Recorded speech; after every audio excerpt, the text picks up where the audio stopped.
It's Tuesday. World news. Quite economic. Bloomberg. United States. Arizona land sells for 8% of price. CalPERS Group paid for it at the peak. A large desert site in Arizona sold for $32.5 million this week, 5 years after the group, with investors including CalPERS, who paid $400 million for the land. And I would think Arcus Property Solutions, who have bought it for $32.5 million, probably won't make a penny on it either. Staying in the United States for the moment, New York Times, the opinion pages, we have Paul Krugman. Unemployment is a terrible scourge across much of the Western world. Almost 14 million Americans are jobless, and millions are stuck with part-time work or jobs that fail to use their skills. Some European countries have it even worse. 21% of Spanish workers are unemployed. So what are we going to do about it, Paul? He says, the core of our economic problem is the debt, mainly mortgage debt, that households ran up during the bubble years of the last decade. Now that the bubble has burst, that debt is acting as a persistent drag on the economy, preventing any real recovery in employment. And once you realize that the overhang of private debt is the problem, you realize that there are a number of things that could be done about it. Tell us about it, Paul. For example, we could have a we piss around type program, putting the unemployed to work doing useful things like repairing roads, which would also, by raising incomes, make it easier for households to pay down debt. Marvellous. We could have a serious program of mortgage modification, reducing the debts of troubled homeowners. Didn't they try that? Oh, that probably wasn't serious. We want a Paul serious job at mortgage mods. And we could try and get inflation back up to 4% rate that prevailed during the Ronald Reagan's second term, which would help to reduce the real debt burden. So now you know. Top economic guru, Paul Krugman, has these ideas to get out of the problems. Let's move over to Europe and Greece. It's a Greek chart. This is why it goes blue, yellow, red in telling you what the arrows are around, when the arrows are actually red, blue, yellow. A horrible presentation, but it's pointed out what these mean. The red is IMF EU program is not beneficiary for our country. Beneficent is, you can't knock them on their translation, we don't know everything. Whether they think it's good for them or not. The red is obviously they're now thinking more and more that the EU IMF bailout money is not good for them, and the amount of people that thinks it is good for them is obviously conversely dropping. Another chart from the same people. Blue bars mean that you trust the group involved. Red bars mean that you don't trust. And there's an awful lot of not trusting going on in Greece. Halfy, they trust their own fellow citizens. But that's only half. They only trust half their fellow citizens. The next one is social movements, which is similar to the fellow citizens, but just organised. And there's less trust when they are organised. Surprisingly, third is banks, which there is 22% trust in banks, 32 if you have the undecideds, but 69 obviously don't. And then we crank down through media, trade unions, parliament, government and political parties. And at the bottom, the government and political parties, only 10% trust them and 90% don't trust them. And I think when you get that much distrust in the political movements of a country, it's just a question, realistically, of tearing it all up and starting all over again somehow. Sorry, I don't know how that would happen. Right, let's get to the really good thing of this world news. Thinking Macro by Nomura, and an analytical research paper entitled Forget DM versus EM, China and Leverage are the key drivers of market trends. So what we're going to look into is China and the amount of debt that countries are in are the key drivers of market trends.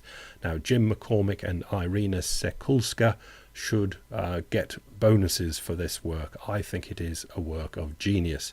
So a bag of M&Ms to each of them, Jim and Irina, for this, and I'll try and explain what they've come to understand. Two charts here, left and the right. Underneath the left chart you see high China link, mid China link and low China link. What they're trying to say here is that if you are linked in with China, this is very good. And over on the right hand side, low leverage basket, mid leverage basket and high leverage basket, if your country is in a lot of debt, that's very bad. If your country is not in a lot of debt, that is good. So what they have here is 2000, back to the left, 2002 to 2008 in red. You can see the high China link people had good growth. That's growth on the axis of 4.5%. But after the recession in 2010 and 11, that's in grey, they've even increased. If you're linked in with China after the recession, your economy is getting even more growth. You're really growing if you're plugged into China. And you can see how it decreases in mid-China and low China links. Over on the right, 2002, if you're low leverage, you've got a low debt country, you've got higher growth than you have in the mid-leverage and high leverage countries. And in grey, after the recession, low debt, you're increasing your growth. But over in the high leverage basket, if you've got lots of debt, your growth is decreasing. And obviously this paper then, thinking that these two are the main factors in deciding whether countries are going to grow or not, puts them together. And this long chart going across basically can be looked at, a closer look at the scores.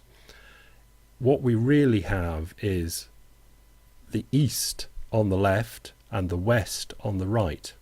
As in, you can see in the what they say that things are combined is red. Start right over on the left, which is the Taiwan dollar, I think.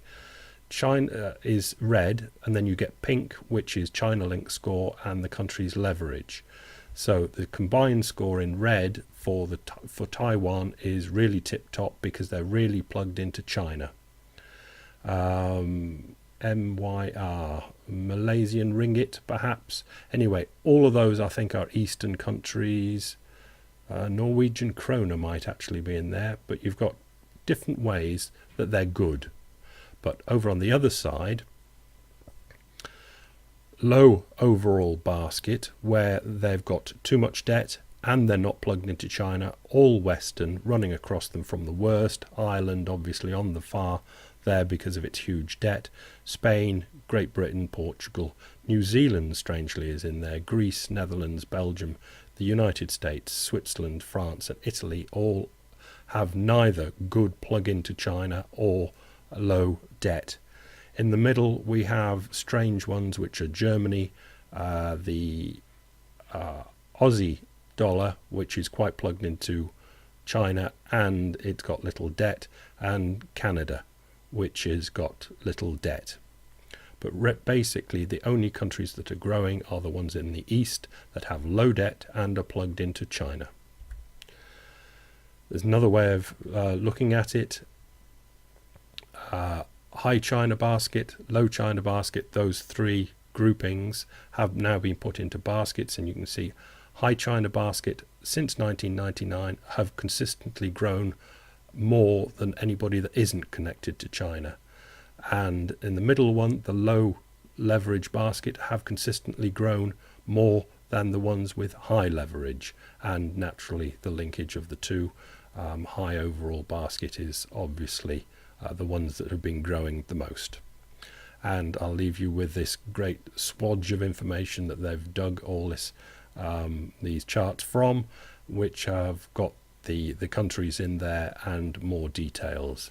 But I think it is a well balanced, solid bit of research that they definitely deserve their bonus of 2 bags each of M&Ms.